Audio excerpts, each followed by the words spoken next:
Travel for free? Please. That's like saying eating a gelato has no calories if you eat it in Italy. Every day, online, someone is saying how they scored a free flight, free stay, free this, free that. Maybe they're an influencer. Maybe they're spending 30 hours a day on Skyscanner. Or maybe they're just full of it. But here's the thing. Traveling doesn't have to be expensive. So today, I'm giving you the real talk. What actually works, especially if you want to visit places like Italy or here in France. How to spend less money when you're traveling without feeling like you're camping in the parks. Oh, and later, I'll tell you the single best thing I do to save money every time I visit a new city, even if I'm staying in a fancy place like this chateau behind me. Travel for free is a myth, but social media says it's possible. So why does your credit card bill say otherwise? If you want to travel cheaply, you're going to have to plan, hustle, and compromise.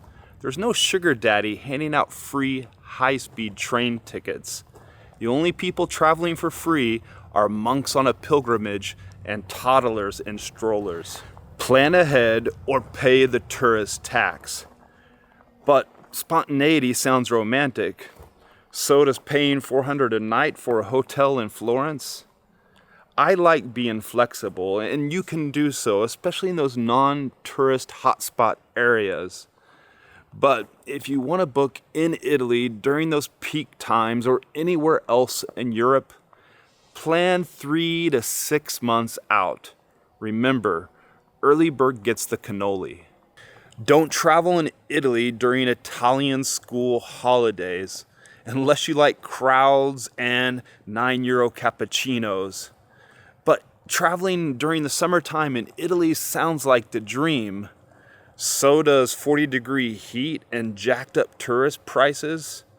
So my advice, you gotta be aware of these summer, hot, tourist-heavy months and those school holidays. Here in France, well, that's in July. In Italy, it's primarily August. So my advice to you, as I always say, travel in those shoulder seasons to get the best deals and beat the crowds. I'm talking late March, April, and early May, September, and early October. Not July, August, when the entire peninsula goes into beach mode chaos. Your hotel doesn't need a gym and a 5-star restaurant, but you want luxury. So you pay $200 a night to sleep 8 hours and to store your luggage. So instead, find a place that has a clean bed, privacy, and a bidet that doesn't hiss at you. I'm over those hostel days, but there's some charm about those, especially every time I'm in the northern part of Spain, traveling in the area where there's the Camino de Santiago. You see all these hostels, and you can get them in any major European city. It's a great way to save money. Book yourself a bed in a shared room, sleep for the night, and you're out on the cheap. Privacy, well, 0. Fun factor, 10 out of 10. I know what you must be thinking. This sounds pretty rich coming from me when I stayed in a chateau last night here in France. But that's where I say you need to plan, hustle, and compromise. I booked this place in September last year to stay here in July this year. And we're not in the outskirts of Paris. We're off the beaten path. In fact, we're in one of the most isolated areas of France, in the massive Centrale area in the south central part of the country. So booking off the beaten path, booking well in advance, you can find gems like this all for yourself and live the luxury life. Food, the menu trick. But dinner at 8 p.m. with wine glasses and candlelight sounds fancy. So why does lunch cost €12 when that same dish, the same plates, cost €42 at dinner? What I want you to do instead, When you're roaming around Italy around lunchtime, look for the Menu del Giorno. If you're in Spain, it's called Menu del Dia. In other parts of the country, they have similar things. The lunch menu, the daily lunch menu. That's where the locals go to eat. And you're going to pay half the price.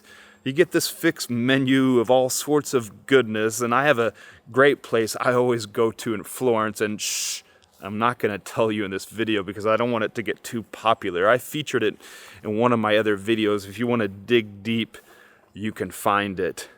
Remember, dinner is when tourists eat. Lunch is when locals feast. You can walk into one of these places, I've seen them, €15. You're going to get an antipasto, a primo, a plate of pasta, a secondo, some slice of meat or the local fish plate of the day, a dessert, and maybe even a shot of espresso. Yeah, $15. Try doing that in the United States. Grocery stores are underrated. But you're in Italy, you say. So why are you spending €10 for a stale airport-style sandwich when you can pick up focaccia and prosciutto at the local market for half?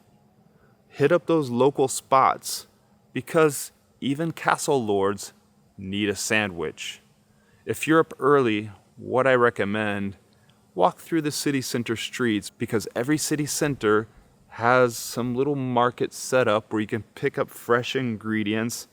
And if that fails, or if you're not an early bird like myself, just go to the local supermarket, walk in, they have fresh bread, they have a fresh cheese section, a deli section. You can get those items, maybe a cold beer to take away or a bottle of wine, anything that's perfect for a picnic in the park, which is free, or Netflix and chill out time at your Airbnb. Destinations, choose the B-sides. But you want to stay in Rome, Florence, Venice, Barcelona, and Paris. So does every cruise ship on the Med. Instead, find those off-beaten-track places, or not the super touristy places. Think down in the south of Italy, Puglia, I love that region. Or up in the north, go in May, hike the Dolomites, or go up in the northwest of Italy, north of Torino, up in those beautiful Alps. Or here in France, where we're at today, in the Massif Central, you can find great prices on these gem places and spend less money at the restaurants than you would in those tourist hotspots. And who knows, maybe even stay in a chateau for less money than you're going to pay for a hotel in a hot, popular city center. Souvenirs. Do you really need that Leaning Tower of Pisa snow globe? But it's cheap. So is €20 worth it when it sits at home and collects dust? My advice, just buy one souvenir from that trip. Or better yet, take a photo. Physical clutter costs more than digital clutter. You can take as many photos as you want, and they're just going to sit on your hard drive. My Gregor Brown pro tip, and what I do every month, my secret I'm going to share with you, on the first of every month, I have a reminder set. I go through all my digital photos from that last month, take them off my phone, put them on my computer, look through them, and get rid of those ones I don't need, all those multiple shots where I'm doing different poses or my friends are doing something or I'm trying to get that perfect angle. Just finding the one or two that I want to keep and getting rid of the others. It's kind of a pain, but I force myself to do it each month. And that saves on hard disk space, although that's not the main thing. It really helps me when I go back later and I want to search for the photos years later and I don't have to sift through all that crap. I do buy souvenirs, but I buy those souvenirs that have meaning and I know I'm going to use them. At the Tokyo Fish Market, when I was there a couple years ago, I knew what I was looking for. I wanted a Damascus steel knife. I bought one. It cost me a lot of money, but you know what? I use it every day. And I always think back to the Tokyo Fish Market, and 2012, I think it was, 2024, I carved my initials and the date on the wooden handle of the knife. It's a souvenir that I cherish, and that's my advice, is to search for those souvenirs you're actually going to put to use. That Leaning Tower of Pisa snow globe? Nah, skip it. So what's that money-saving trick tip that I do every time I visit a new city? Well, before we get to that, I want to let you know I put out a regular email newsletter with all sorts of travel tips and hacks. You can sign up for that via the link in the description. If you want to take it further, you can also become a YouTube channel member or a patron. Yes, I have a Patreon now, where I publish all sorts of behind-the-scenes stories of my travels, and you get early bird viewing on my videos, plus all sorts of other goodies, and the good feeling of supporting me and this YouTube channel. Thank you. So what is it? What's that first thing, the single thing I do every time I visit a new place, even if I'm staying in a fancy hotel? Remember I mentioned at the start of this video? I walk. I go out early in the morning on the first day, log 10,000 steps. Find the best coffee shop. Find the best place, the best parks, the museums, get the location, the lay of the land that no tour is ever going to tell you about. And on those other days, I'll go out running off the beaten path, around the areas, things that you wouldn't see otherwise if you're just going on the tourist trail in the city centers. I log it on Strava. You can follow me there if you want. I wear Asics, Super Blast. Those are my running shoes. These are an old pair that I've converted into my casual shoes. What about you? Drop down in the comments. What's your shoe brand of choice? Nike, New Balance, Adidas? I was using New Balance for a while, the Rebels. I really like those. Turns out the best way to explore is also free, unless you're wearing bad shoes. Well, then it'll cost you a toenail. You don't need to chase the travel for free fantasy. You just need to stop wasting money like a rookie. Europe's too beautiful and smart for that. Do you remember earlier in this video when I said to avoid the big cities? But what if I told you there's a way to see those cities in Italy, go to the museums and the major sites without breaking the budget and still traveling on the cheap? Well, in this video here, I broke it all down, the common mistakes tourists make, and how you can get in and see those great places, spread your budget without losing any of the magic. Check it out next. Because no one wants to waste $9 on a cappuccino and call it culture.